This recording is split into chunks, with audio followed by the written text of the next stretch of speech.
claims her son's birthday party was ruined after a guest brought allergy-inducing goodie bags without telling her. Maria Gonzalez says she was just excited to be invited and didn't mean any harm. Okay, Ms. Reed, you are suing Ms. Gonzalez for $1,200, the cost of a venue that you'd reserved for a birthday party, which went south very quickly. According to you, that was her fault. Tell me what happened. Well, Your Honor, I met Maria about a year ago. Both of our kids attend the same daycare. We got to talking when we are in the pickup lines together about 15 to 20 minutes at a time. And how old are the kids? They're both 4 years old. Okay. So one of the times that we had a conversation, about a couple weeks before our incident, we had chatted about my child's allergen issues and how difficult it was to make meals for him at home. Specifically, dairy has been a little bit of a difficult one lately, but he has a variety of allergens. What did you tell her about your child's allergies? That it was mostly just difficult to figure out recipes for him, things like that. He had a little bit of internal stuff going on, so it was quite difficult. One of the things that she related to me on was that her nephew actually suffered from very similar allergy issues, and that she had difficulty making meals for him as well. So having that coinciding to each other, I was surprised when the incident had happened. All right, so you had a party, and tell me about the party. That party, it was my annual Christmas ugly sweater party. I usually have about 100 guests, split between children and adults, about 50-50. It's really fun. We have a ton of food. We usually have a piñata for the kids, and I thought it would be a phenomenal idea to invite Maria and her son Jace to come be a part of it this year, as our sons get along really well. She had actually texted me, and I would love to give you a copy of that text here, yes, if I could, asking if she could help out with anything. And I told her no, I handle everything. Like I said, this is an annual thing. I really know what I'm doing, and that I just wanted her and her son to show up, have fun, have your ugly sweaters on. Can I bring anything? Thanks again for the invite. No, don't bring anything. Just come with your festive attire. My son will be happy to see you both, okay? Correct. Exactly. So instead of following what I had asked her to on my text message, instead she showed up about an hour and a half early. Early? Early. Early? Yes, correct. Okay. Did you show up early? I did. Why? I wanted to see if she needed any help. Wait, how about asking, hey, would you like me to come early and help you? No or yes. Like, how about leaving it up to her instead of just ringing the doorbell an hour and a half before? I mean, that's what, if the idea is to reduce the stress, that would just incredibly increase my stress that I now had to deal with you while I was trying to deal with the party. Well, in this case, I really helped out a lot. She was actually happy that I showed up. Isn't that her decision whether she wants you at her house an hour and a half early even before the party? It was at a venue, and she needed my help. She was. How about we leave that up to her, right? Because what happened? Why don't you tell me what happened, since she seems to have needed your help so badly? So I show up about an hour early, and she's all over the place. The decorations aren't up yet. The food's not served yet. You know, she was frantic. Why would the food be served? The party hadn't started. Exactly. Well, you know, appetizers and everything was all over the place. So I help her out, and she was very thankful about that. Help her out by doing what? Putting the decorations up, start the tables, setting up the appetizers, and I brought goodie bags, which I forgot to tell her because I was trying to help her with everything. You brought goodie bags? Just a moment. You brought goodie bags for whom? For the kids, for the How many kids guests. were going? How would you know how many kids were going to be there? It wasn't your party. Well, she does this every year, and that's another reason why I was really excited about that she invited us this year. So that's another reason why I came in early. I was just so excited. I wanted to help her out. I know she needed the help. You didn't answer my question. How would you know how many goodie bags to bring if it is not your party? I have an idea. We talk a lot. So how many goodie bags did you bring? I brought 75. 75 goodie bags? Yes, with candies, bubbles, a little toy for the kids. Yes. Okay, and then you get there an hour and a half early and you don't tell her about that? I completely forgot to mention about the goodie bags. How old were all the children? Various ages? Yeah, various ages. Choking ages? Coming up on Justice for the People. Did she tell you she brought these things? She No. says no. So you have no clue? No idea. When do you get a clue? When my sister actually starts screaming my name, saying that my son is going into anaphylaxis and we need to bring him to the ER. And later, A singer-performer had dropped out, and I'd offered to be a performer. So I'd actually And what perform. exactly did this performance entail? Did you sing? So I went out with my guitar and I sang an original piece. if you'll be in the Los Angeles area and want to bring your case to court, call 1-888-552-6878. People with Judge Millian. We're back with a case of Shelley Reed, who blames Maria Gonzalez for ruining her son's birthday party. To say it again, what were you going to say? I was going to say, I think 4 years old is a choking age, especially on Well, certain I mean, toys. not like 1 is or 2 is, but were there 1 or 2-year-old children there? There was a few small children. How but many they children were with there adults. entirely? Like I said, it was split about 50-50, so Okay. about 50 children. Okay, so go on. So I So started. so she brings these things. Does she tell you she brought these things? She No. says no. No. So you have no clue. No idea. When do you get a clue? Right when my sister actually starts screaming my name, saying that my son Roger is having a reaction and that he's going into anaphylaxis and we need to bring him to the ER. So in that moment, I had to unfortunately tell everybody at the party that we had to shut it down. It had only been about an hour, hour and a half into the party at that time. How is it that you, as a mother of a 4-year-old, so you have been around all these places, daycares, everything, where nowadays it's so different, everybody's so on top of the allergies. How is it you decide you're going to distribute food to a bunch of kids? Because you gave the bags to the kids directly. What are you thinking? Let's just back up. What are you thinking making 75 goodie bags for a party that you've been told not to bring anything to? I guess that's what I'm wondering too. I understand. What would possess you, like, if someone says, no, don't bring anything, I figure that they don't want what I bring to clash with what they've already got planned. They've got it well in hand. And so I don't show up with goodie. What if she had her own goodie bags and your goodie bags are better than hers? I just wanted to show appreciation for the invite. Why don't you send her flowers after the event when she needs them, or give her a spa appointment? I thought I like to do stuff like that. I like to. How'd that work out for you? In this case, Not great, right? not great. How do you think I it worked? feel What's your terrible. son's name? Roger. Well, how did it work out for Roger? I feel terrible. You should, because it worked out really poorly for Roger and Mom. Yeah. Okay, because that should be a day full of wonderful memories, and instead, you crossed a boundary that you shouldn't have crossed. You are literally making 75 bags for a party that's not your party to do that to. I mean, it's just like, it's beyond, it's extra, it's too much. And the reasons why it is extra is because something like this can happen, and did. Do you normally have an EpiPen with you? I carry one. I did not have one at the venue at this time. Because that's a very bad, that's bad. That's very bad, Yeah. Mom. You're right. There's no room for error for a child which has this kind of sensitivity to stuff. So you should have your EpiPen. I don't know why you just pointed at her. That doesn't excuse you. But go ahead, show me what the hospital records say. Yeah, yeah. Did you have Benadryl? Did you have anything? I had some Benadryl in the car, but since we were going to the ER, I didn't want to give him anything at that moment since he was having breathing What did the problems. doctor tell you about what you should have done? Given the Benadryl? We should have given him an epinephrine pen if we had one on hand, which we do at home, like I said, but we Yeah, no, should have that had pen one. belongs in your purse, Correct. and then you never change purses. Correct. Okay. Your yeah. Honor, no, I even imagine. after she left to the hospital, I stayed behind to try to help out and, calm everything down, clean everything up. I feel horrible. I felt I know horrible. you do. I know you And do. I texted her while she was at the hospital to make sure that she was okay, to make sure Roger was okay, and asked if there's anything that I could do. If I Well, could. now she feels it. Now she's come up with something you can do. She wants you to pay back the $1,200 she spent to rent the venue. Well, so, Your Honor, go I ahead. don't think that I should have to pay for a venue for the That cost you of ruined? the venue. I mean, the party didn't have to stop. It could have gone out without the hostess or her son, right? That's what you're saying. Come on. It's her call, it's her party. And that's the call she made, whether you and I agree with it or not. At the end of the day, you ruined her party, at least for her, okay? And so she wants you to pay for the venue because you took a liberty that you shouldn't have taken in this day and age. But I have a text message asking her if there's anything that I could do, and she didn't say, help me pay the venue, or... No, that could with occur to my her child later. at What the did she, ER. what did she say, by the way? I'm with my child at the ER. Yeah, during it doesn't matter.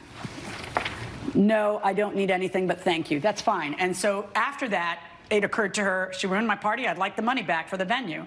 Correct. And I think she's right, because I realized from the bottom of my soul that you, from the bottom of your soul, thought you were doing something lovely. The problem is that, in particular, in the case of a woman who has explained to you that their child has allergies, never mind her child, all the other children who could have allergies there. And then not only are you bringing goodie bags to a party that is not your party, you're doing it without telling her. Okay, so you're bringing the bags to begin with, which is crossing a boundary. You're doing it without telling her, which is crossing a bigger boundary. Number two, you did that without even consulting her. Number three, you didn't hand them to her when you walked in, which would be, okay, then she makes a decision whether to serve them or not. You handed them to the children. See, there were so many places here where you took liberties that may have been well-intentioned, but you have to understand, when someone comes to court and sues you for damages, it doesn't mean you're a terrible person.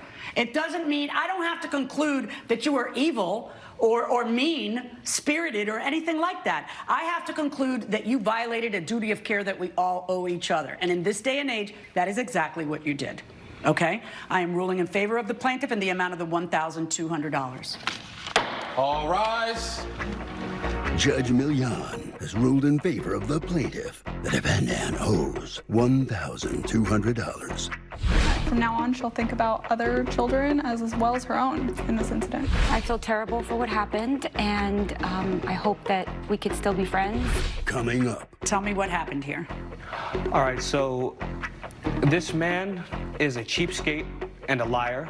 That's why I'm here today, honestly. Ooh, hot out of the box. Love it. Closed captioning. The People with Judge Millian. Jack Foley claims he was hired to be a stage tech for a variety show, but wasn't paid after he replaced one of the performers. Charlie Reardon says it was Mr. Foley's idea to pitch in, but he was never promised more money. All right, Mr. Foley, you're suing Mr. Reardon for $450. You say he owes you for wages and refuses to pay. Tell me what happened here. All right, so this man is a cheapskate and a liar. That's why I'm here today, honestly. Ooh, hot out of the box. Love it. I had been hired as a stage technician. Okay. Right? I had been For a brought into this production that he was in charge of? Yes, we were in production of a variety show. In the past 2 years, I've attended them, and then this last one, I had auditioned to become a performer for one of them, and I had made it to callbacks, but I didn't make it to the final show. Okay. However, I am a person, you know, I like to put myself out there, do as much as I can, so I offered him, hey, I have a lot of experience in technical work, stage managing, all this stuff. I've done a lot of theater work besides this. I worked behind the scenes.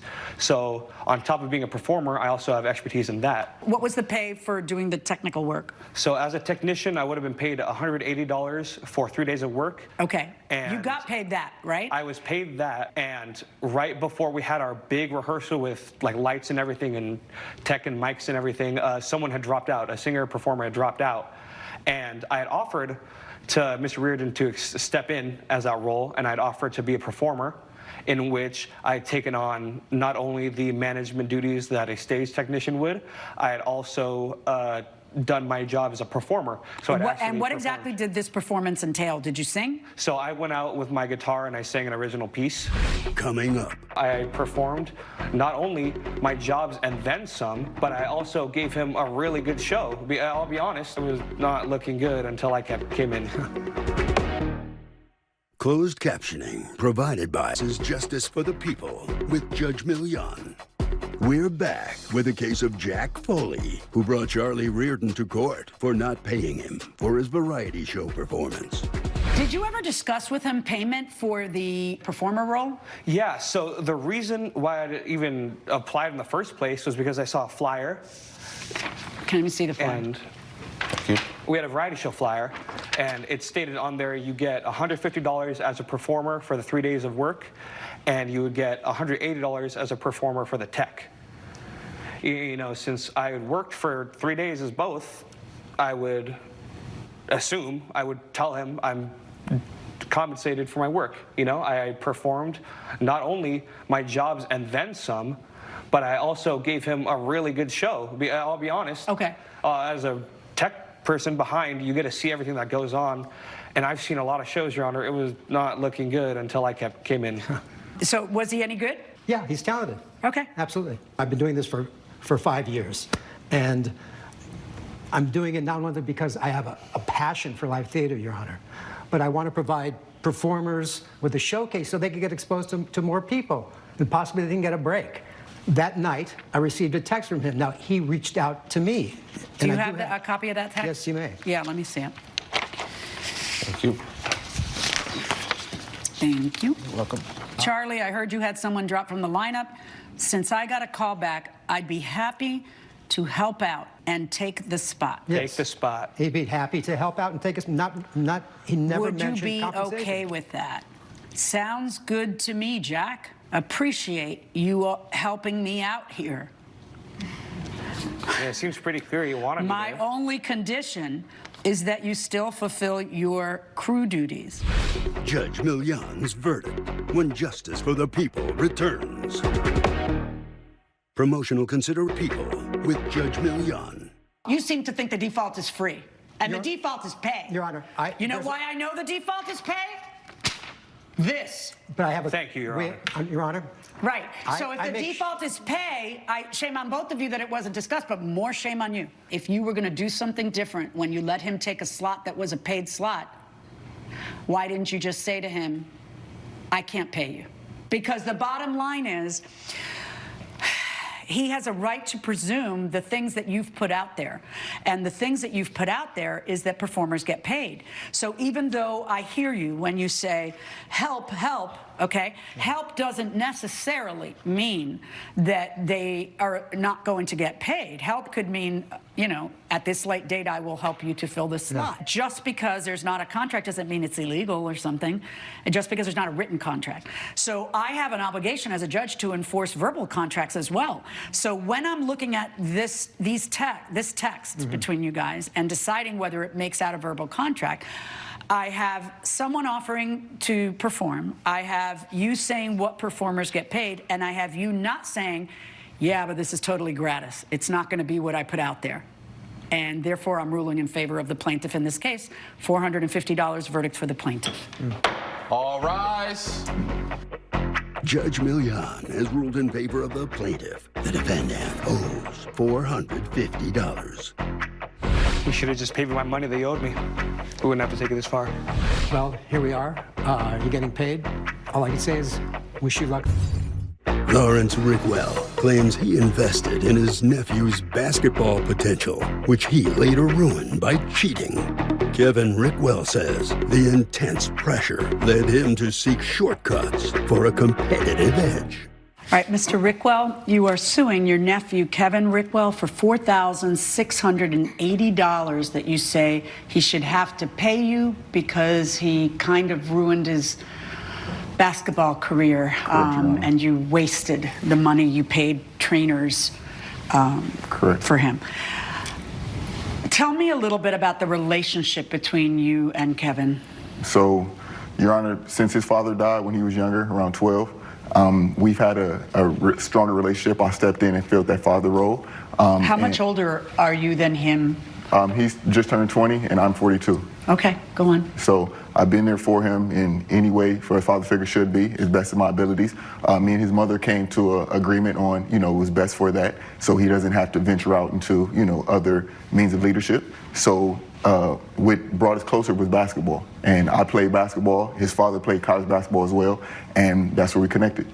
Okay, and Andy's your nephew. Yes. Right, and so as he grew up, and did he get better and better? He definitely did, Your Honor. He actually had scholarships in college, but unfortunately, because he had an injury his sophomore year, it prohibited him from getting higher ranked colleges. So we both came to an agreement that it was best for him to skip the college route and go to the developmental league. Is that what you wanted to do? I feel like I was pressured into it. He was the first person that supported me. He actually was the first person that shared the news when my father died when I was 12 years old. So he's been there for me since I was 12. And the support that he's given me has been amazing, and he's always guided me in the right direction. Okay. But did you want to go to college instead of going in the developmental league? I just trusted his guidance. But I'm asking you what you wanted. I mean, What did you I want to go to the pros. And my uncle, he always had the tools, the resources, and always told me that I would get there. And he showed me that. Did you want to go to college, though? I don't like school, so I mean, Okay. I just want to play basketball. Okay, I got you. So whatever I got to do to get to that level, I don't really see Okay. school as something that will get me there. All right. So, so tell me what happens. The plan is what? So the plan was first of all, I wanted to, we had an agreement saying that I would be his manager and take Okay, well, actually, let's back up a little bit. He's in his junior year of high school, and you had an injury? So I actually had an injury my sophomore, and the last game of my sophomore year, that was prolonged into the middle of my junior year. That's kind of the recruitment year, right? Exactly. Big year for me. A lot of pressure. I had a big sophomore season, and a lot of schools were reaching out to me as a prospective recruit, and I was just trying to funnel that energy into my junior year. Okay. So, as a matter of fact, though, you even transferred schools, right? Yes, exactly. Tell me about that. Because of his connections, he actually had one of the best high school coaches. He had a really good relationship with them. They played together in high school, and he referred me to him. He gave that call up and got me a starting role in that team. We were a great team. We were actually undefeated my junior year. I was able to lead the team in points and steals. So it was a great year for me, and he definitely led me to that school, which opened up a lot of opportunities. Your uncle is very competitive, right? So competitive. I'm talking about, if we have practice at 6 o'clock, he's telling me, hey, like, start warming up before I start picking you up, you know? So at 5:45, if I'm not, my body's not warm, if I'm not stretched out and ready to go, as soon as I get on the court, you know, he's up in my ear, and he can tell when I'm not prepared. So he believes in maximizing every second, and I think that's why we made a decision. It could have, maybe now hindsight, maybe we rushed that decision, you know, because of that competitiveness and him always trying to rush to maximize all those seconds instead of going to college. But yeah, he's competitive. He pushed me. He's all about winning. Right, and so are you. Yeah. Because you had the goal in mind that you wanted to go pro, and so it was not. I don't get the impression that he made this up out of thin air. It was something that the two of you were working on, right? Yeah, I can't let my father down. My father played college basketball, but when he had me, he made a decision to dedicate every moment to me, and he decided to leave college. Yeah, he left college to support me and my mother. So he's my reason why. You were 12 when your dad passed? Yes. That's a lot of pressure you've put on yourself. Pressure and others may have put on you. And I don't get a break from it. No, I don't. You know, that somehow you're going to disappoint your deceased father if you don't go pro. That's a lot of pressure. Coming up on Justice for the People. You wouldn't have invested in him just because he's your nephew. You were investing in him because you thought he had a future. Oh, I believed in him. I seen he had the skill set. He passed the eye test for sure. If you'll be in the Los Angeles area and want to bring your case to court, Hien. We're back with the case of Lawrence Rickwell, who blames his nephew Kevin Rickwell for ruining his basketball career with steroids. So what happened? You end up he ends up getting into that developmental league you talked about. So prior to joining the developmental league, we were training rigorously 3 times a day. So once we're from Seattle, so he flew to Stockton, California to try out for that team. So when he tried out for the team, I made a decision. We came to a common agreement again. I even have it right here, saying that I will fund you financially and everything you need to do to prosper on that level. And he unfortunately got caught doing things illegally. Okay, we'll get to what he got caught doing in a moment. Tell me about the agreement that you reached with him. So do you have it on you? I do, right here. May I see it? Yes. Thank you. And essentially, it says what? That you're going to be his manager. So I'm his manager. So everything has to do with financially, everything that's You're his required. manager now and in the future. Well, not no more. I was. Well, no, I know. Right. I know. But it's a golden ticket. It sounds good, but You no. were investing in him. I was. But That's why we're you here wouldn't today. have invested in him just because he's your nephew. You were Right. investing in him because you thought he had a future. Oh, I believed in him. I seen he Yeah. had the skill set. He Right. passed the eye test for sure. Yeah. So, why don't you tell me what happened? I got to the developmental league, the G League. Everything was looking good. I would just... Explain to me what the developmental league is. I mean, I think I have a working knowledge, but... So we have the NBA and then the developmental league, which is the G It's like League. the minors in baseball. Minors, exactly, the minor league. All right, so go on. Yeah, so I pretty much got there. It was great. It was a great opportunity. I was maximizing it, but I honestly was just too small. I wasn't ready yet. Playing in the big leagues.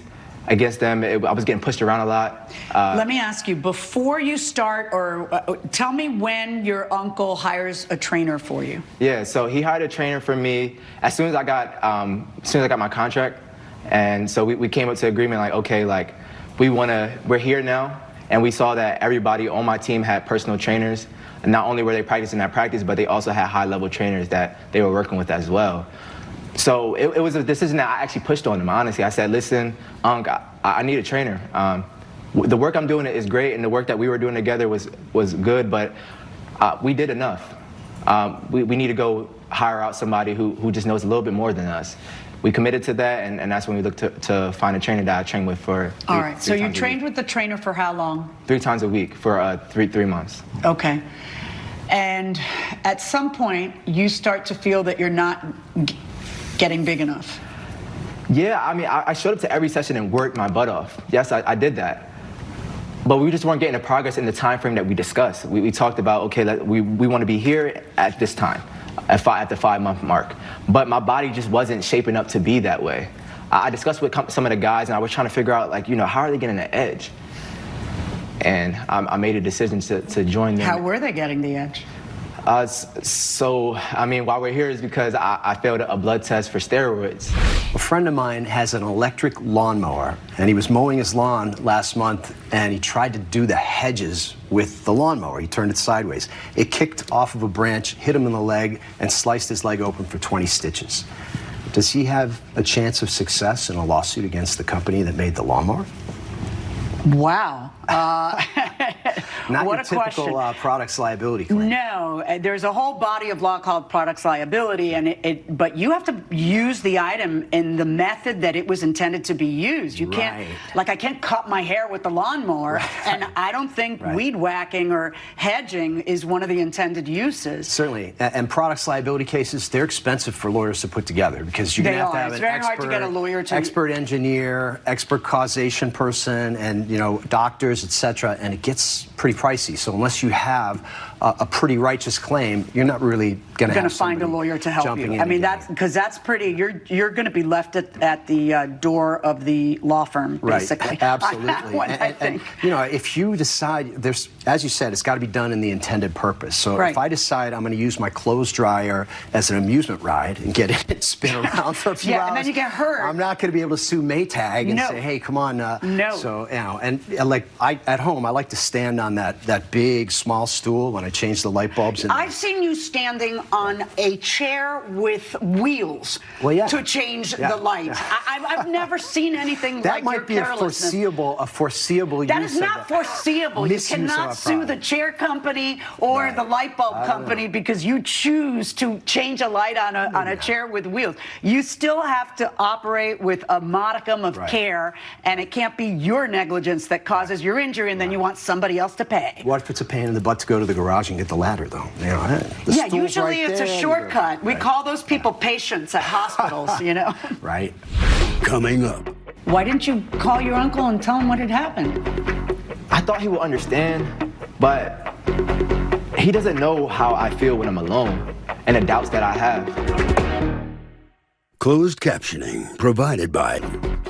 We're back with the case of Lawrence Rickwell, who blames his nephew Kevin Rickwell for ruining his basketball career with steroids.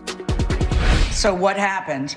So I got jacked within 6 weeks, and I was really performing at practice. I had endurance, and people were just looking at the progress that I made as something that was unreal, honestly. Yeah. And they called me in for a blood test for steroids. And you failed. And I failed. And then what did the league do?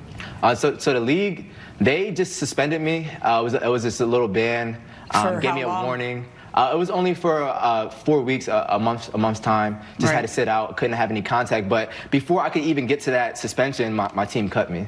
They cut you? Yeah. How did you hear the news that he got cut?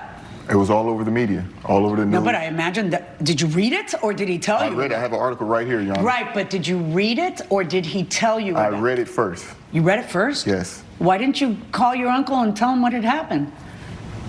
I thought he would understand, but he doesn't know how I feel when I'm alone and the doubts that I have. That was just in a conversation I could have with him. But there's a lot of conversations that I couldn't have with him, and I just couldn't look him in his face. I know that you felt a great deal of pressure, but can you imagine? I know it's uncomfortable to call him and tell him what happened, but he finds out about it in the newspaper? I thought we had that relationship, Your Honor. I realize that you put all your energy, time, and trouble into him and that you believed in him, and all that's great. Of course, you're going to be his manager, so you stand to make a lot of money. At the end of the day, your nephew disappointed you, but you're treating this like a business deal gone bad. Sometimes you can't mix family with business. Coming up. You can say, oh, I believed in him, I believed in him, I believed in him. But you know what an uncle does when their nephew is in their lowest point? They don't go to court and sue them. Closed captioning on. We're back with the case of Lawrence Rickwell, who blames his nephew Kevin Rickwell for ruining his basketball career with steroids. You can say, oh, I believed in him, I believed in him, I believed in him. But you know what an uncle does when their nephew is in their lowest point? They don't go to court and sue them. They act like the father they say that they are. They acknowledge that people make mistakes, especially when the mistakes are something that happened out of the desire to please you. That's what an uncle does. I need a little more uncle and a little less contract from you, and I think he does too. You say to me, well, we had a contract. I want all the money I spent on his trainer back. Where is that a remedy in the contract? I've got the contract in front of me. It says exactly what happens if he violates a morals clause. And I would think that this is part of the morals clause. You can't take steroids. You know that. That's cheating. It said refrain from any behavior, including substance abuse, any conduct that brings disrepute. This certainly is that. And what does it say is the remedy? In the event the client breaches the morals clause, the manager reserves the right to terminate this agreement immediately. And in such case, the manager shall not be liable for any compensation or damages to the client. Where do you say that the client will be liable to compensation for you? You think some kid, how old are you? 20. All right, you think a 20-year-old is going to sign something that says he's going to have to pay you $4,680 back? That's not one of the remedies. Who drafted this? You did, right? Yes. Right. And let's see, you're 42, he's 20? Yes, sure. Right. And so you got your 20-year-old nephew to sign this. Did you have a lawyer? No. Yeah. And then you don't put it in there, but that's what you want me to do. Judge Million's verdict when justice for the people returns. I have to imagine that this was devastating for you because you didn't end up going to a college. You didn't end up getting a scholarship. You put all your eggs in this basket. The pressure for him was intense, and he succumbed to the temptation of cutting the corner. Because if you teach somebody, you gotta get there, you gotta get there, you gotta get there, you gotta get there, you gotta get there, you're gonna disappoint your dad if you don't get there. And he's so embarrassed, he can't even call you to console him. The fact that you're supposed to be his father figure and he couldn't even talk to you about it, it's crushing my soul. There's nothing in this contract that makes him liable to you for these damages. And so I'm going to enforce the contract you guys entered into. And I am not going to order him to pay you. So this case is over. But I need you to listen. I need you to listen to me. I really need you to listen to me. If this isn't just your money play, if you loved your brother and if you love your nephew, he needs a little more uncle and a little less business from you. Verdict for the defendant. All rise. Judge Million has ruled in favor of the defendant. The plaintiff's claim is denied. I'm honestly still hurt, by my uncle even bringing me into this court, hopefully we could find some family. Olivia Hill claims the food at her godson's baby shower was ruined after her neighbor mowed his lawn, getting grass clippings everywhere. Dave Brown says Miss Hill didn't give him any notice, so he's not to blame. Okay, Ms. Hill, you're suing your neighbor, Mr. Brown, for $832, the cost of a baby shower you say he ruined. Yes. All right, what's going on here? So, Your Honor, he has been a pain in my side ever since I moved into the neighborhood. I moved in about 1.5 years ago, and I bought a fixer-upper house. So I had to do a lot of renovations. I had to redo the bathroom. I had to redo the kitchen. I had to knock out a wall to make the living room bigger. There were a couple of Saturdays where I had to just have those 2 Saturdays workable because I had a pool built in my backyard, and so then Are you allowed to do construction in your town on a Saturday? That's my question. Yes, on a Saturday I'm allowed to, just not on Sundays. Okay. Again, since I moved in, it seems like he had a problem with me just when What makes you say that he had a problem with you? He would always, when I first met him, he was really just trying to come and tell me all the rules of the neighborhood and, you know. Like what? Oh, you don't have too many cars, the noise level for this, make sure you take your trash cans in at this time. I like to host events, and especially since I have my pool in my back, I would host a lot of events. And how many people would you have over? I would say about 10 to 20 people. Okay. Every time I would host an event, he would find some kind of way. At first I would see him and it's like maybe looking out in the backyard or find some way to be in the backyard, and then all of a sudden he would have to mow his lawn.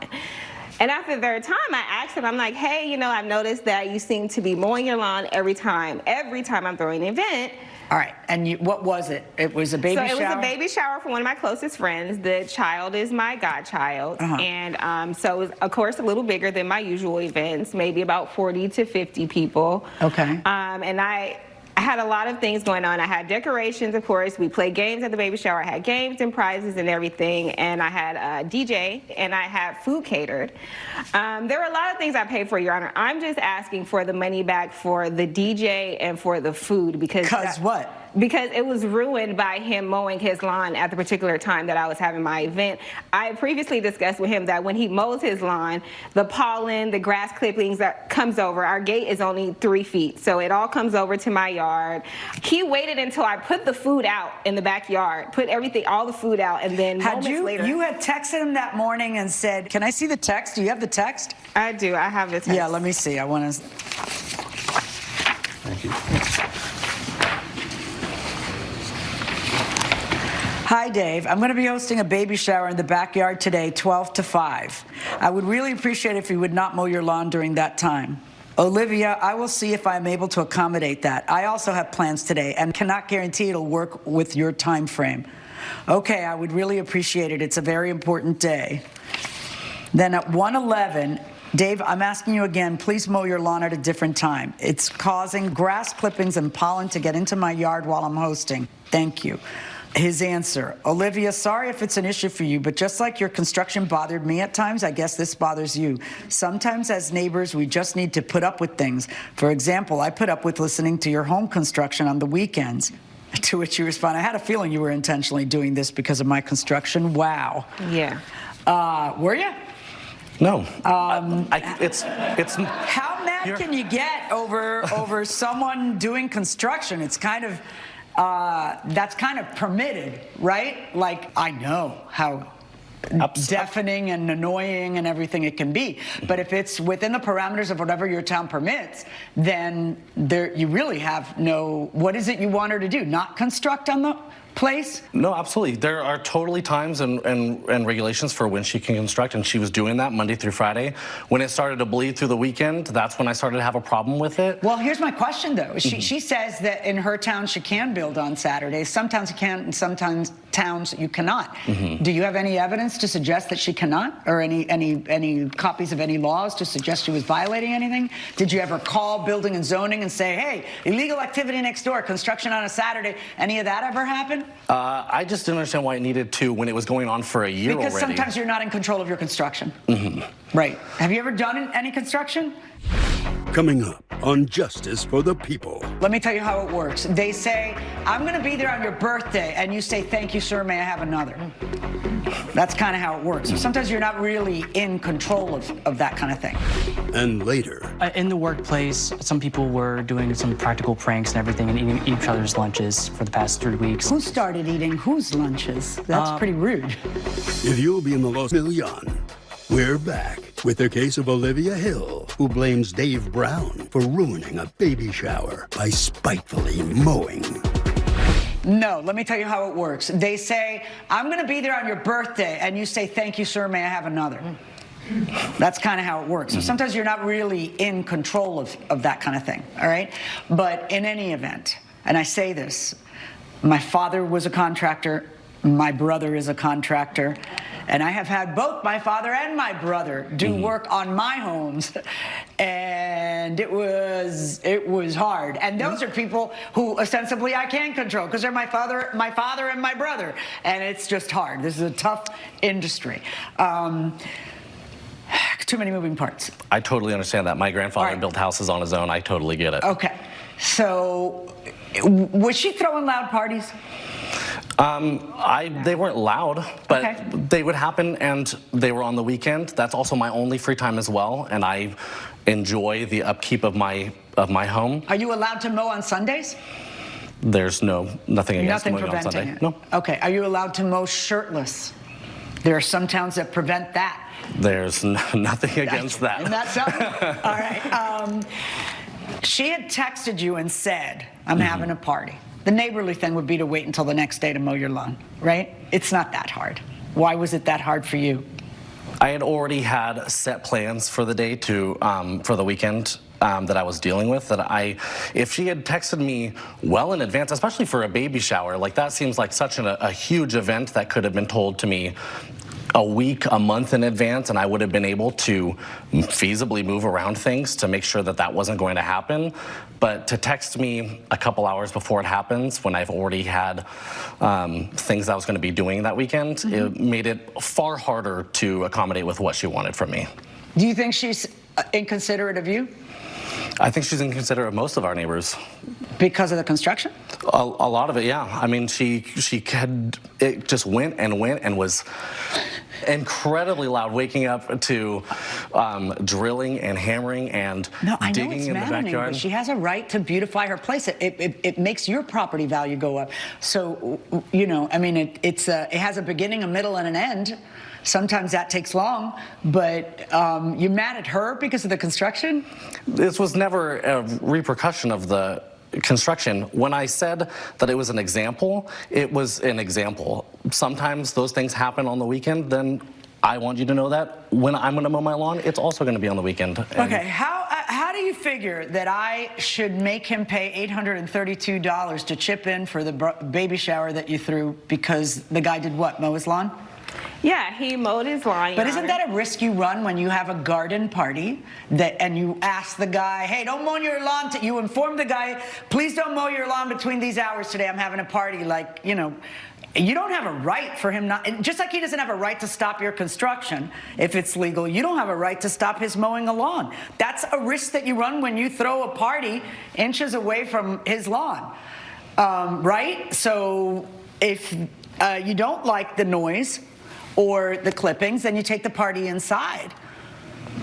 Sure, Your Honor, but at that point, he, like I said, as soon as I put the food out, he has a long lawn, Your Honor. He could have started at the total opposite end of his lawn. He starts right near the food, Your Honor. Like, were your people there yet? Yeah, my people were there, and he starts right near the food. And so one of my guests went to go get some food, and it had grass clippings all over it. Don't put the food so close to the next yard.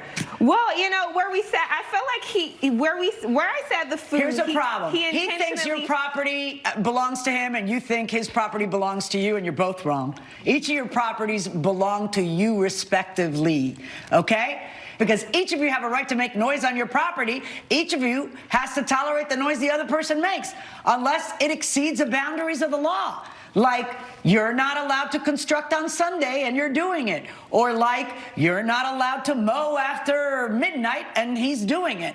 Those are the only things you have rights to complain about. Anything else is stuff y'all got to work out among yourselves. And if no one's being neighborly and friendly, for example, you're not giving sufficient notice because you weren't organized enough, you're not requesting the right way because you catch more flies with honey, right? Mm-hmm. You know, if that's the way it's going to be, then these are the results you're going to get. You know, y'all have to look. You better buy 20 acres somewhere if you don't want neighbors, because until you do, the plane doesn't belong to you. So if a baby's crying, shut up. Okay, and you know, this doesn't, his property doesn't belong to you either, and your property doesn't belong to him. You have to learn to coexist, okay? So no, he's not gonna pay for part of your baby shower, not one part, not another part, not any part. And let me tell you that I'm not stupid. I kind of think he might have done it on purpose too. And I think he might have done it on purpose because he doesn't like how you spend a year and a half making noise with no warning or anything else, working Saturdays without telling him, hey, I'm really sorry, the pool guy has to come on Saturday. And then you send him a text at 8 in the morning and tell him, I'm going to need you not to mow between 12 and 5. Yeah, that may be what set it off. Verdicts for the defendant. All rise. Judge Millian has ruled in favor of the defendant. The plaintiff's claim is denied. I'm glad the judge was able to make a correct decision on this case. It's not hard to be a good neighbor. It's not. And I don't know what his problem is, but I hope he gets over it. Coming up. It got to the point where my own food was stolen. Are you kidding me? That's hard to believe, I know. Would you label it boss? Like, did you, maybe not boss, but did you label it with your name? Closed captioning provided. This is Justice for the People with Judge Millian. John Stevens claims he was the only one terminated after he participated in an office lunch prank. Richard Thompson says he warned all of his employees that game time was over, but the plaintiff's antics didn't stop.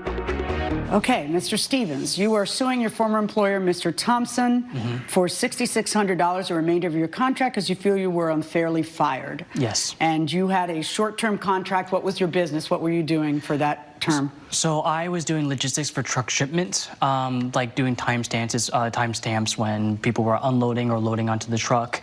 And I was fired about 2.5 months into my contract. All right. So what happened? So in the workplace, some people were doing some practical pranks and everything and eating each other's lunches for the past 3 weeks into my contract. The first month... Who started eating whose lunches? That's pretty rude. Yeah, I don't know. I don't know, Your Honor. Well, did your lunch get stolen? Yes. Yes, Your Honor. All right. And did you steal other people's lunches? Only out of retaliation when someone stole my lunch. Okay, but someone stole your lunch how many times? Once? 3 times. What's going on? Like, what kind of place are you running here? Everyone's a thief. You need to fire everybody. All right, so now you end up feeling like you have to get involved, and what do you do? Well, I thought it would take care of itself. I have adult employees. I have no children employees. No, I'm not sure, but go ahead. And it got to the point where my own food was stolen. Are you kidding me? That's hard to believe, I know. Would you label it boss? Like, did you, maybe not boss, but did you label it with your name? It's a sandwich my wife makes me. I have a special paper. People know which wrapping paper that is. Okay. It's the Boss Man's wrapping paper. And now I'm personally involved in this. Yeah, now it's gonna, that's where you draw the line. Coming up. Did you steal any food between February 24th and March 10th? It was... Go, wait a minute. I'm waiting to hear his answer. You can put your hand down. I don't need a drum roll. Closed captioning provided by Justice for the People with Judge Millian. We're back with the case of John Stevens, who brought his former boss, Richard Thompson, to court for firing him over a prank. The boss can't eat, no one eats. Okay. So at this point, I actually sent an official email. Okay. Which sounds to all silly, of your to write employees. an email regarding sandwich stealing. I have that as well. Can I see that? Yeah. Thank you. Oh, like this needs saying. Dear all employees, please refrain from stealing coworkers' food. I've been made aware of the stealing of food via your notes, and this is not acceptable in the workplace. Additionally, my food has gotten stolen, and I do not appreciate it. Our company aims to be preventive towards hostile environments, and these actions may have severe consequences. Richard, CEO. All right, did you get that? Yes, I did, Your Honor. All right, and when did you get fired? I got fired March 10th of last year. And did you steal any food between February 24th and March 10th? It was... Go, wait a minute. I'm waiting to hear his answer. You can put your hand down. I don't need a drum roll. Go ahead. So it was only one last time. You tried stealing food one more time. What happened? You got caught? So yes, I did get caught. Are you the catcher? Yes, Stand up, I am. please. Let me hear from you. What's your name, sir? Your Honor, my name is Wendell Davis. it's a normal day. It's time for lunch. Okay. So I went back into the refrigerator, and then yours was missing. And then what do you say to him? And I go and I'm like, hey, you're eating my food. And what did he say? Well, how did I know you didn't eat my lunch? That's what he said? So he basically admitted that he was eating your food. Yeah. How do I know that you're not the guy who ate my lunch 2 months ago? So the boss warns that shenanigans are over, and then you do it again, and then you get fired, and then you're surprised. I don't think it was justified. I dealt the self-consequences. I thought it was maybe like I have to work in the bathroom and I have to like scrub the toilets or something like that. That's what I thought. Well, I guess you misjudged what he meant. I did misjudge it. Right, so how does he have to pay you? Judge Million's verdict when justice for the people returns. Promotional consent with Judge Million. He actually says there's going to be severe consequences if this doesn't stop. And what? You're gauging how severe they're going to be? Because he sounds pretty angry in the email.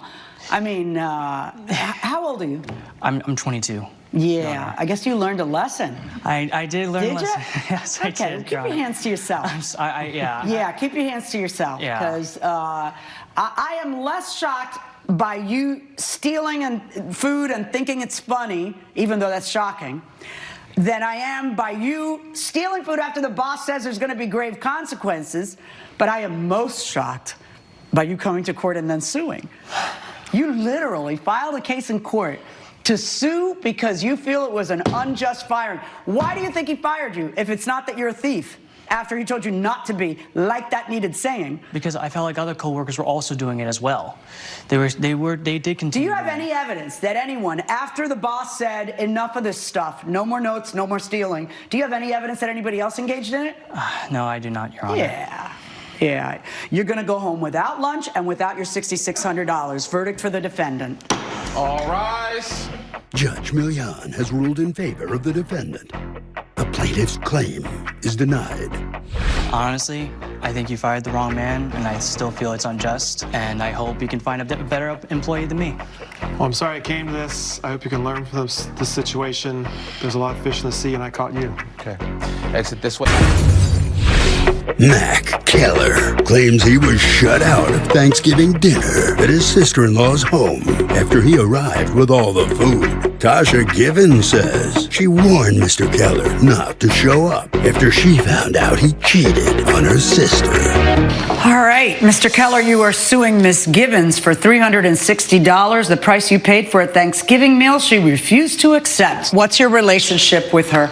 She's my sister-in-law. I am married to her sister, Nikki. Okay, and are you in the midst of a divorce with Nikki? Yes, ma'am, I am. Okay. Do you have children? Yes, we have 2, 8 and 10. Okay. Tell me about why you ended up being the one who was buying the Thanksgiving dinner. So last year at Thanksgiving time, I didn't have a job, and I couldn't contribute during Thanksgiving. This year, I was fortunate enough to have 2 jobs this year, so I would happen to be able to afford the Thanksgiving. Okay. From there, so you were going to get everything? Yes. Okay. Yes, ma'am. And from there, I ordered the food, and day before Thanksgiving, we are over at Tasha's house. Just the adults, no kids there. We're just drinking and having hors d'oeuvres. And is that a tradition, the Wednesday before? Yes, Your Honor, he's correct in that. Okay. We're over there, and I walk into the kitchen. Tasha's talking to my wife, Nikki, and I overhear Tasha talking about me, how I can't keep a job or I'm broke and all this good stuff. And mind you, she is belligerent drunk at this time. So I walk up to her, too. Hold on one second. I'll be with you in a moment. Go ahead. I had been drinking also, but I wasn't belligerent drunk. I could keep up with myself. So I walk up to her and say, hey, if you got anything to say to my wife, you can say to my face. And she did not like that. And as previous family events before, she went off on me, telling me I can't come to Thanksgiving tomorrow. You're not welcome in my house. You're broke. You need to treat my sister. I'm kind of confused. At this moment in time, are you and her sister getting a divorce? Yes. Okay. Yes. So we're still living together, though. You're still living together, but like not that way. Correct. Yes, right, like you're just, okay. Yes. And are the children living in the house with you? They are. Okay. But it's over. Yes, it's completely over. The Thanksgiving, just a moment. The Thanksgiving before, were you guys together? Yes, we were. All right, so she then tells you you're not welcome, and what do? I wanted to go off on her, but seeing as this was an adult event and I was with her family, my wife's family, I wanted to treat her with some respect. I ignored it because this isn't the first time that she's cursed me out or told me you can't come to a family event when she's drunk. And even before then, the next day we'd be completely fine. So I'm taking this instance as why would I believe you this time? So I completely ignore it, and Your Honor, the next day, ma'am, let me explain something to you. I can hear both of you, just not at the same time. It'll be your turn in a moment. Go ahead. the next day Thanksgiving arrives. Obviously, my wife and my kids were all in the same car on the way to Tasha's house for Thanksgiving. But hadn't your wife heard her sister say you can't come tomorrow? She has before. And did she call her and talk to her and say and smooth it over and figure things out? Not that I'm aware of. Okay. Did your wife, I guess, then also assume that Tasha didn't mean what she said? Yes, because this isn't the first time. All right. So you get to the house, and what happens? We get to the house. My wife and kids get out of the car. They're ahead of me, obviously. I am back trying to get the food out of the car. Tasha comes out, greets her niece and nephew and my wife. They walk into the house. I'm walking up to the door with the food. Tasha stops me. She's saying, "What are you doing here?" I said, "This is Thanksgiving. I told you I was going to cater food and bring it here for Thanksgiving." She said, "You're not allowed in my house. I told you last night I didn't want you to come." And I was like, what makes... You had to whip up Thanksgiving between the drunken night before and Thanksgiving dinner? Because you weren't counting on having to do Thanksgiving. I had a backup plan because he never comes through. He never keeps a job. He never have no money. He's always broke. Do you get along with your brother-in-law? No, I do not. He's a liar. He lies a lot. How long has he been in your life? How long was he with your sister? Nearly 8 to 9 years. All right. And what happened the night before? Okay. So the night before, we were having drinks at hors d'oeuvres, just like he said, and my sister, she's always coming to me about issues he does and things he do. So she was telling me about his infidelities. He's been texting and sexting his coworkers. But I thought they were divorced. At that time, they were having troubles in their marriage. Okay. Okay, and it has to do with him being texting his coworkers. Okay. And that night, she showed me a text that he had been sexting, and he had a bare shirt, no shirt on, smiling, and he had sent it to his coworkers, talking about how I look. And that's inappropriate when you're married. Coming up on Justice for the People. So when he says that he didn't believe you because this has happened... Never happened. He just merely... Were you drunk that night on Wednesday? No, I was not drunk. I had one drink. And later... Aren't you grateful that she ran after your daughter and saved a tragedy from happening? Well, yes, of course I am, But you also feel that that was happening because she wasn't adequately supervised. Exactly.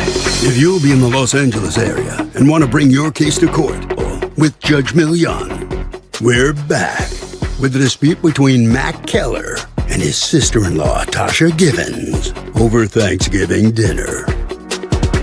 And by then, she'd had enough, I had enough, and I confronted him and told him why he's not invited. What did you say? I told him, I said, I don't want you coming to my house, you're broke, you don't never keep a job, and I'm tired of you treating my sister disrespectfully. Okay. And you're no longer welcome to come to my house for Thanksgiving, and don't worry about bringing no food. He says that there have been other times when you've lashed out in anger and you didn't mean it. Did you ever tell him you're not welcome to an event and then welcome him, or is that not true? It's a lot of things happened during the past. I'm always going off, probably because he has no job. He inherited a lump sum of money, and he gambled it off. He spends too much money on himself, not enough on the kids, not enough on his family. He doesn't have money to cover things like last Thanksgiving. He didn't have any money.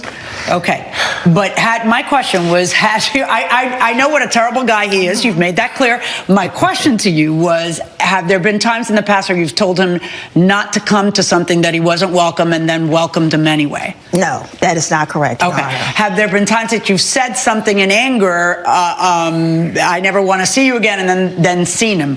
That is no, Your Honor. So when he says that he didn't believe you because this has happened before, you're saying it's never happened before? It's never happened. He just merely... Were you drunk that night on Wednesday? No, I was not drunk. I had one drink. Unbelievable. Oh, really? Yes, just one drink. That is zero. Well, that's no fun. All right, Yeah, so did your sister take you seriously? Because your sister was in the car with him. She did take me seriously. If she took him seriously, why didn't your sister say, you can't come? She told you you couldn't come. Don't come. I have no idea why. Did you ever talk to her and say, "Why'd you bring that man?" She was right there when I told him. My point is, after he leaves, did you ever say to her, "Why'd you bring him? You know you couldn't bring him," and did you ever say something to her? I did when they arrived. And I saw him with the turkey and skipping out with the food. I was like, I told you he wasn't invited. Why did you bring him? And she just went on in the house, and I just told him, look, I told you last night he wasn't invited.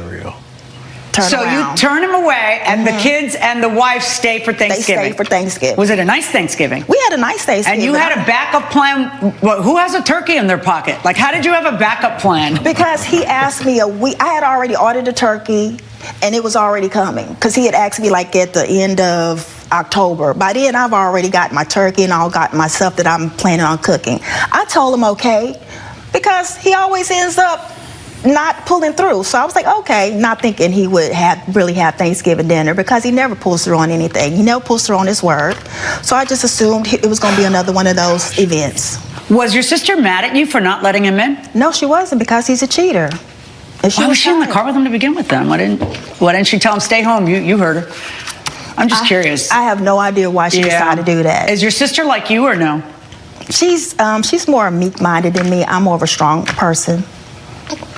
Why would Ms. Givens have to pay you $360 when she clearly told you the day before, don't come and you're not welcome? She didn't make that very clear. If she had done this before, previous times, and I had been welcomed afterwards, she's lying when she says. Listen, but when people say don't come, you're not welcome, the default position is don't come, you're not welcome. And this don't have anything to do with food in the past. This is the first time he's ever volunteered to bring food. You thought she'd just get over it. Yes. And it didn't happen. How does that create a legal obligation on her part to reimburse you for the food? Because, I mean, my distress from the situation, she's sending me home on Thanksgiving away from my family. With a lot of food. Food for 8, all for you. And all of it spoiled. I couldn't eat all of it, obviously. It's well, spoiled. your kids and your soon-to-be ex-wife are coming home. They could have came lots home with Thanksgiving leftovers from her place. Okay. They didn't eat all of the Thanksgiving that I had. Like I said, it's spoiled. Right, but how does it? Ms. Givens is the, it's her home. She warns you the day before, don't come, you're not welcome. Drunkenly. Either way. And you decide to come because she couldn't possibly have meant it. Well, it turns out she meant it. How does that translate into her owing you $360?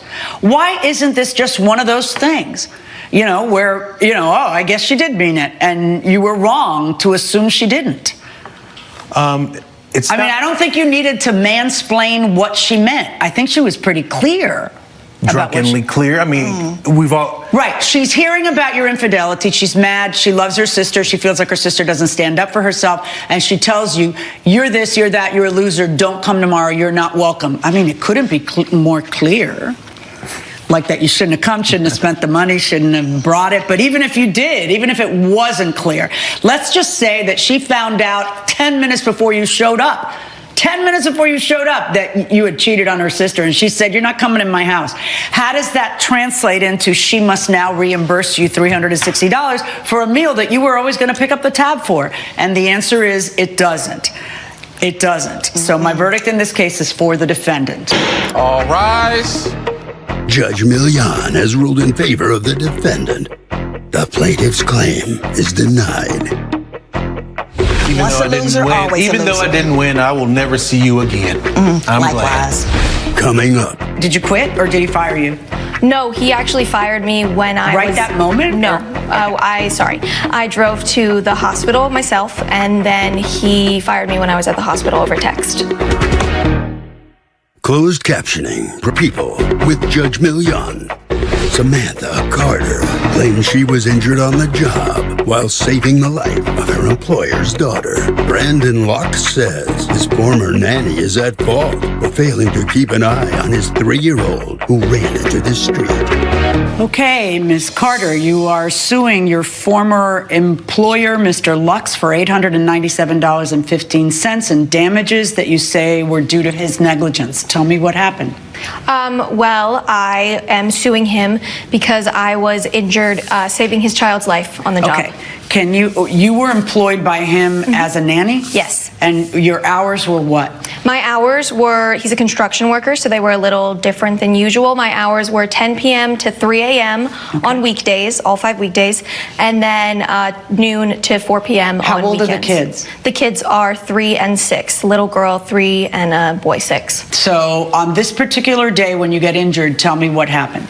So we usually play in the backyard, me and the kids, but he was doing work in the backyard, so he told us to play in the front yard. And while we're playing in the front yard, we're playing with some basketballs, soccer balls, all that stuff. And one of the balls flies into the street or rolls into the street, and the 3-year-old runs to the street to go grab it, and a car's coming. So I run after the 3-year-old and I dive and I, get her away from the car. All right, so when you grab her, you end up tearing your ACL. And what happens? Do you call out for him? What happens? He witnessed the whole thing, and I thought you said he was in the backyard. Well, the backyard is kind of like, I guess, more the side of the house. Okay. Maybe I should have All said. right. Coming up. How do you know something has gone down? Well, I heard a screech. I turn around and I kind of see, them on the ground, and I run out, to get them and see what's going on. Closed captioning. Judge Millian. We're back with a case of Samantha Carter, who brought Brandon Lux to court after she was injured, saving his child. And then when do you say did you quit or did he fire you? No, he actually fired me when I was... Right that moment? No. Okay. I drove to the hospital myself, and then he fired me when I was at the hospital over text. Let me hear from you, Mr. Lux. Yes.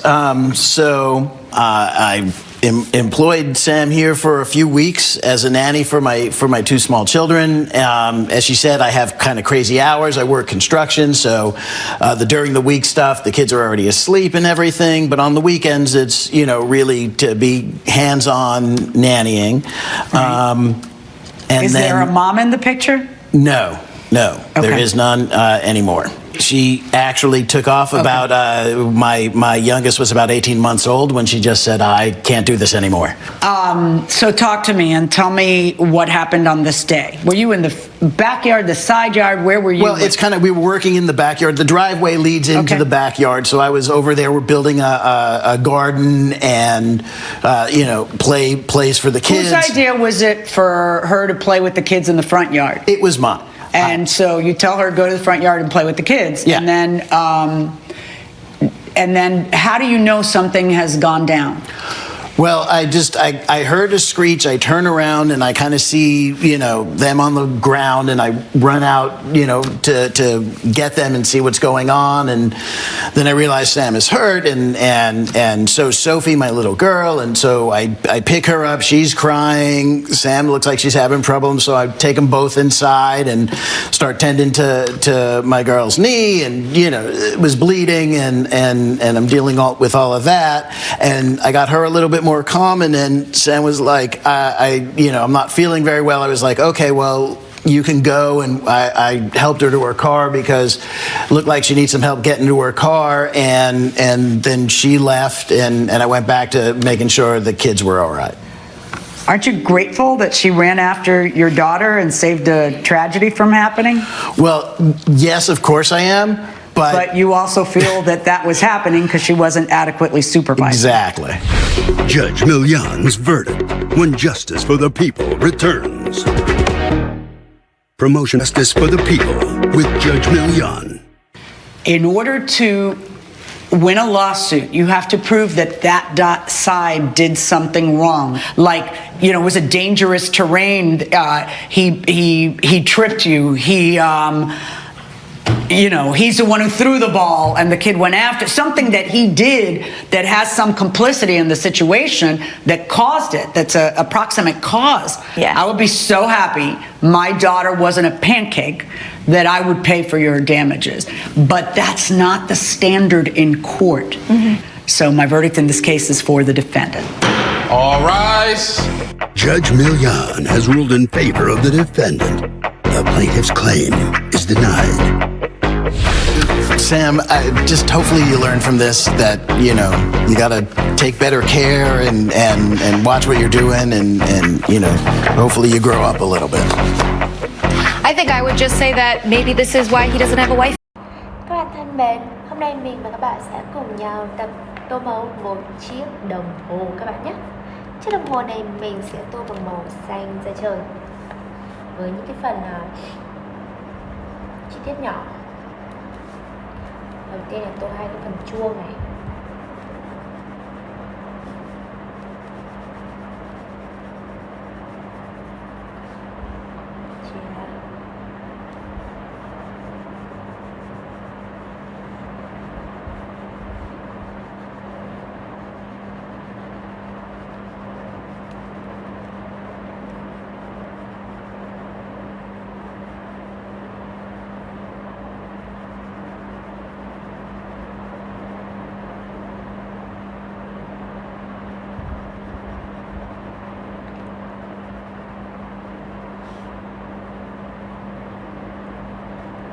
Tiếp theo là những cái điểm thì chúng ta có thể sử dụng màu đỏ để tô.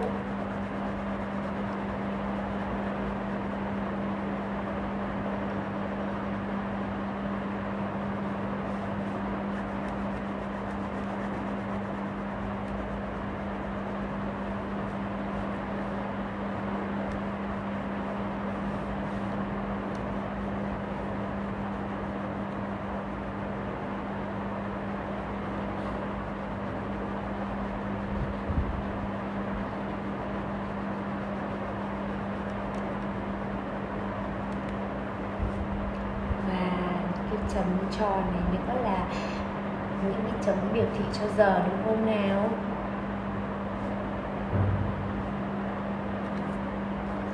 Ok, bây giờ cái phần ở giữa các bạn sẽ lấy màu vàng hoặc màu cam để tô nhé. Sử dụng màu cam.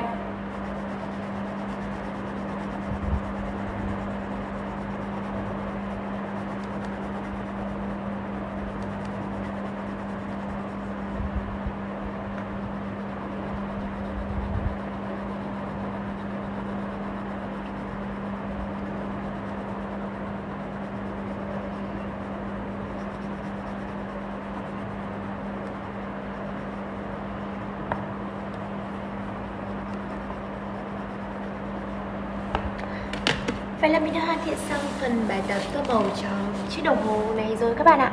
Chiếc đồng hồ là một cái đồ dùng rất là quen thuộc với cuộc sống chúng ta và rất là cần thiết luôn, vì nó giúp chúng ta biết được giờ giấc và cũng giúp chúng ta là xác định được thời gian cũng như là báo thức các bạn. Buổi sáng là phải dậy học để đi học đúng giờ này, hoặc là chúng ta bật báo thức những cái thời gian mà chúng ta cần phải chú ý đấy. Thời lượng của kênh hôm nay đến đây thì cũng hết rồi. Hẹn gặp lại các bạn trong những video lần sau nhé. Tạm biệt các bạn.